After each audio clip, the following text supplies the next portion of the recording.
Hello everyone, आज मैले यो ठेचा चाउमिन बनाएको छु। निकै ट्रेन्डिङमा छ यो ठेचा चाउमिन हो। तपाईहरु सबैजनाले सुन्नै भएको होला ठेचा चाउमिन हो। मैले पनि ट्राई त गरेको छुइनँ, तर मैले बनाएर अब कस्तो लाग्छ हो म तपाईलाई खाएर पनि फिडब्याक दिन्छु। अन्त बनाउँछु कस्तो टाइपले हो म तपाईलाई त्यो पनि शेयर गर्छु।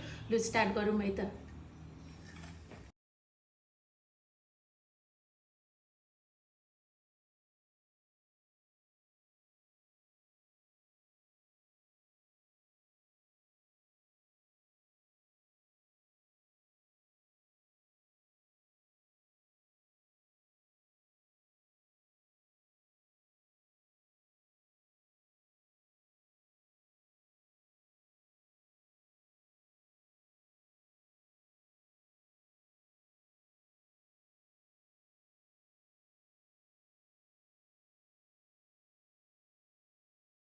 यो ठेचा चाउमिन बनाएर त रेडी भयो हो। अब म तपाईहरुलाई खाएर फिडब्याक दिन्छु कस्तो भएको छ।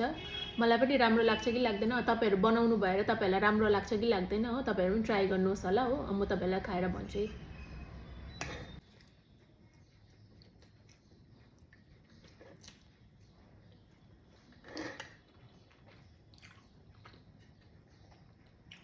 ठेचा चाउमिन सुनेकोमा त्यति राम्रो हुन्छ भनेर, तर मैले बनाएर चाहिँ खाँदाखेरि चाहिँ मलाई चाहिँ एकदमै राम्रो लाग्यो हो।